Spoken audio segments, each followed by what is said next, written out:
guys, welcome back to my garden. So in today's video I have so many things that I need to get done outside in the garden. I was outside working on my patio, trying to get that area ready, trying to move it from the spring vibe that I had going on that's now fading away, and just transition it just slowly but yet beautifully into the summer vibe and just set the mood.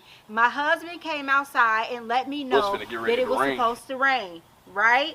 So at the same time, I checked the forecast. I don't remember seeing anything about rain, but since he told me that it's getting ready to rain, I do have to run over and just pick up some things from the nursery real quick. I mean, I am getting ready to start just checking things out. You guys, it is almost June and I don't have one area completely done in my garden. It's so many areas that I need to transition, so it is literally go time with planting. I cannot wait to show you guys these beautiful roses. You guys have been asking about an update on my Eden roses, and oh my word, you guys are going to just drop your jaws when you see these beautiful roses, honey.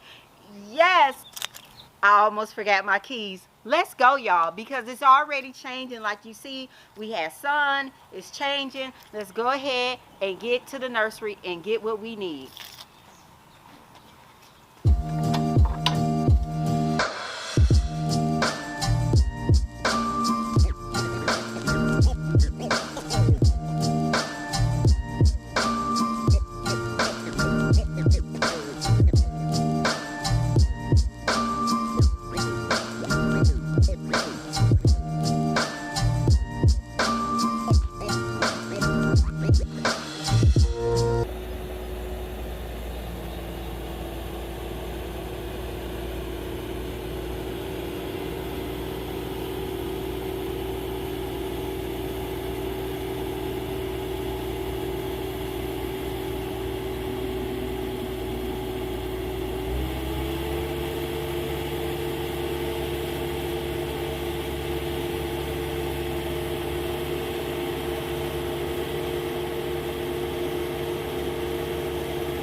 So now that I have that out of the way, I'm going to go ahead and just start clearing off my patio. That way I can go ahead and just start with a blank slate, and then I'll know which direction I'm going to go in. I already have my plant selection for this area. The vibe that I'm going for will definitely make sense in this area as soon as you see how I have the containers planted up, and I can't wait for you guys to see the beautiful plants.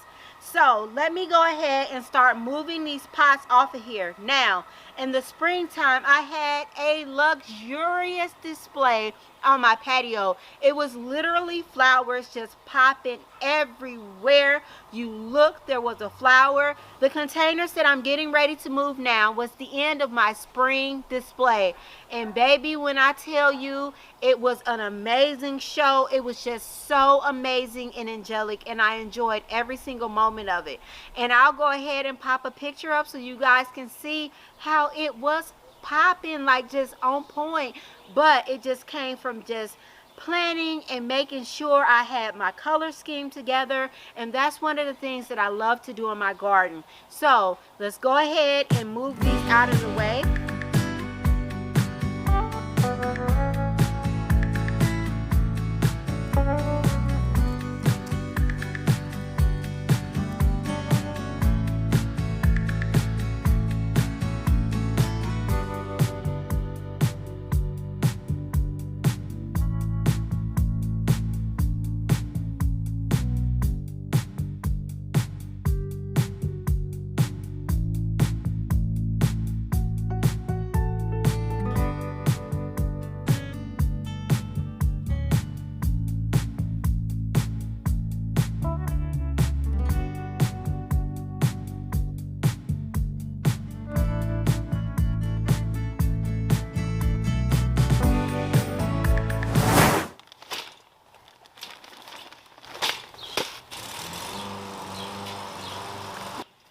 So now I have all of the old plants out of there from my spring display.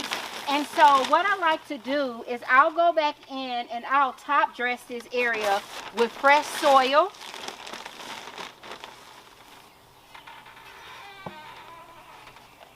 A lot of people ask, where did I get this scooper from? So with my soils, my fertilizer, I like to use scoopers. I got this off of Amazon, and I'll try to link this down below in my description box if I can find it.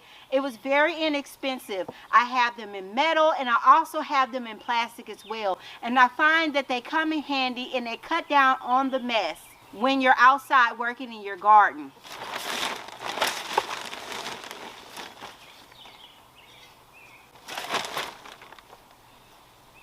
Alright, so I got my fresh soil in. Now I'm going to go in and add a little bit of biotone. So I got my biotone in, and I also am going to come in with some Proven Winter Slow Release Fertilizer.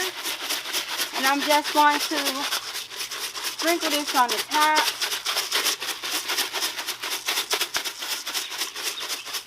Like so. Now this is a very large container, and I'm just going to mix this in slowly but surely and gently. You want to wear gloves, and actually the directions tell you that you should have gloves on, so you really shouldn't be using this without gloves on, you know, to give yourself a protective barrier. Okay, so we are a little bit root bound here, and since I have the gloves on, I'm just going in and just roughing up these roots really quick.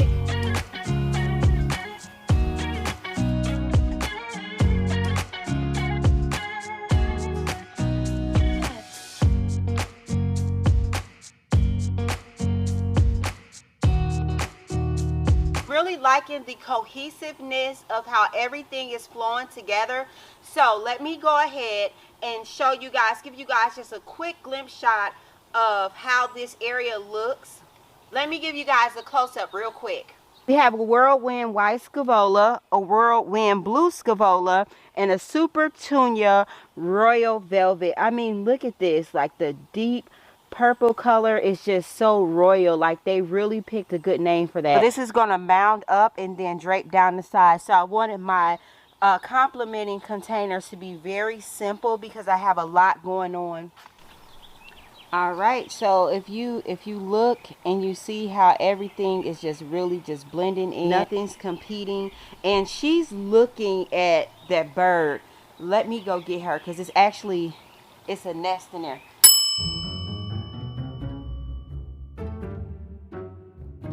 Come on, mama. Come on. Good girl. Leave that bird alone.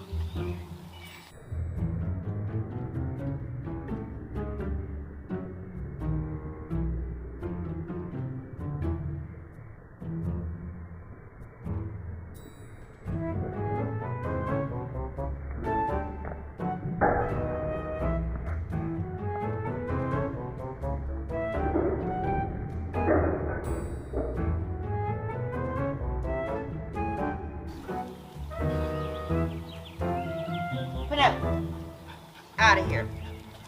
You leave that little bird alone. You hear me, mama? Leave it alone. Okay? Bye.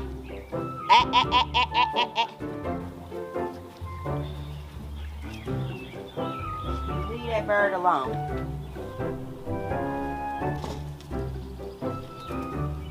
Since Penelope knows that it is a bird's nest in there, there was one bird's nest. They moved out, this bird moved in. So what I'm going to have to do is create some type of protection, because I can literally see her trying to climb up in my planter.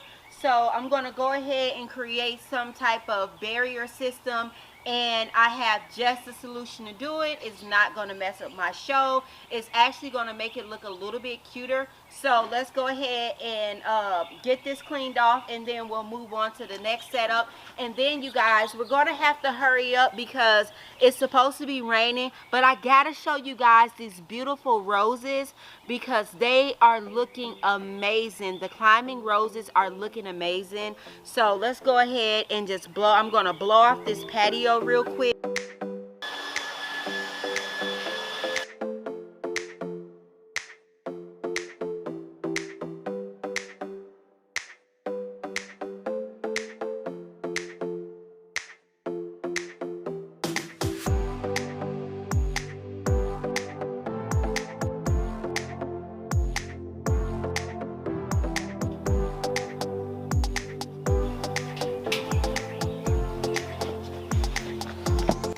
let's go get the other one. I have the other container in place.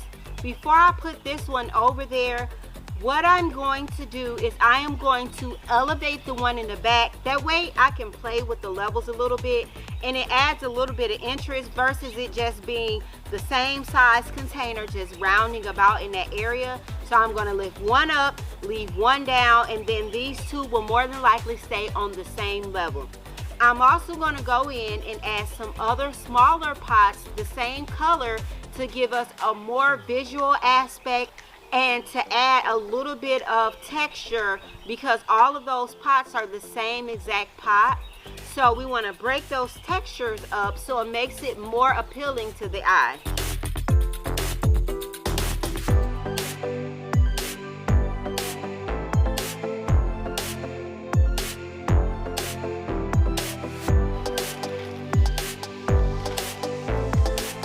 So I have one planted here and one on the other side.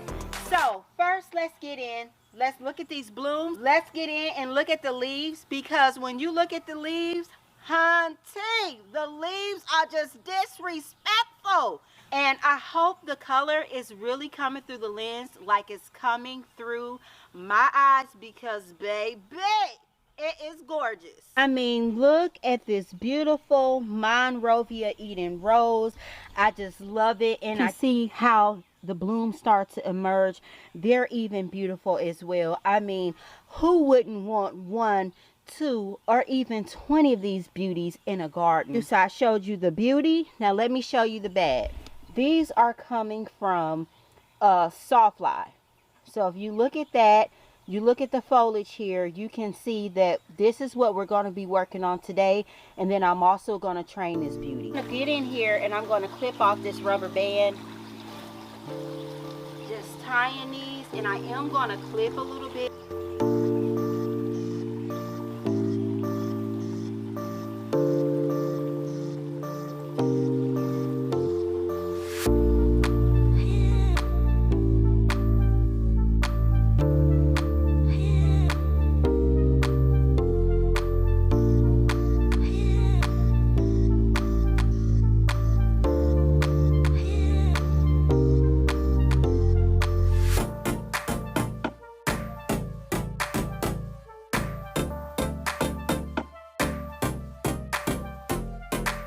The rose tied up the way that I want it to be. I'm going to go in and I'm going to cut back some of the dead wood.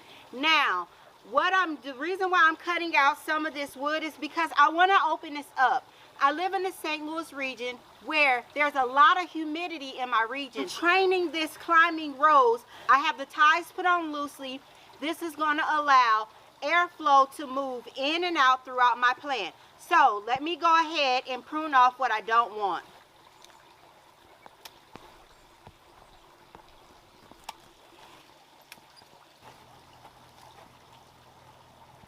Let's get rid of these.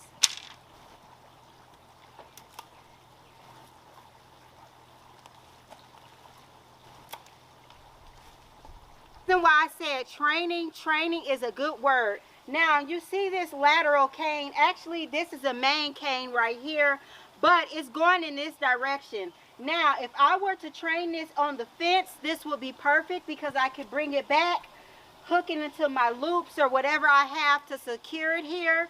But that's not what I'm doing. So in this scenario, I'm actually going to go in and I'm going to cut this main cane off all the way down to the base. Now, as my canes start to grow up here, I'll start to train them to grow over this beautiful arbor that I have provided for these roses to adorn and just take over as they see fit. Cut this all the way back, and so this is the progress that we have here, and then from there we'll water this baby in. So let's give it a cut all the way at the base.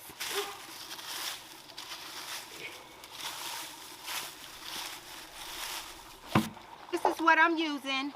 I am using Bioadvance all-in-one rose and flower care. Now I picked this up from Sherwood's Forest Nursery. For roses you use 2 ounces for 1 quart of water, but I'm using a gallon container. So You want to wear gloves, and no, this is not organic. I don't think it's certified organic. Just as long as you protect yourself. I have gloves on here, and no food is going to be planted in this area right here.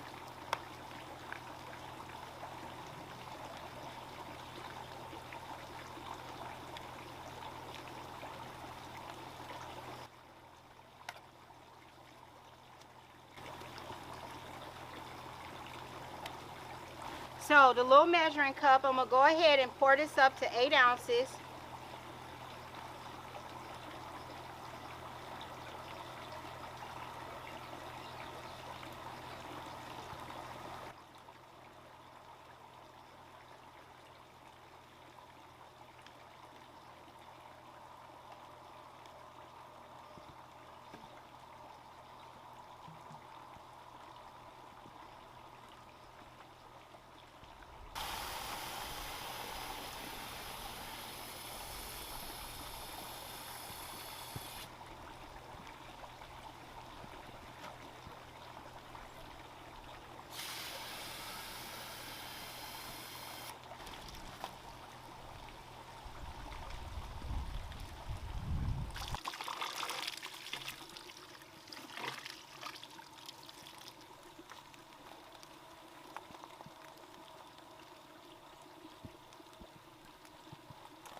Right, so I have everything watered in. I'll go ahead and I'll link this product down below. I don't have to spray anything on my leaves.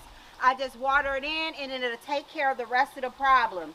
Even though this foliage is unsightly, I could go ahead and defoliate this plant, but I'm choosing not to. 1, because of time, and 2, because I want the plant to be able to take in as much energy as possible. So we have the roses trained on the trellis. I showed you guys what I use. Bioadvance also treats black spots and different things like that. And with us being in the Midwest, we have that humid type of summer. We have high humidity. That is why I did not have pull my roses that tight. So I have them kind of just loosely going where air can move in, and then as they start to grow, I'll move them up along. Oh no. Woo! Woo! All right, you guys. See you guys in the next one. Bye-bye. Woo!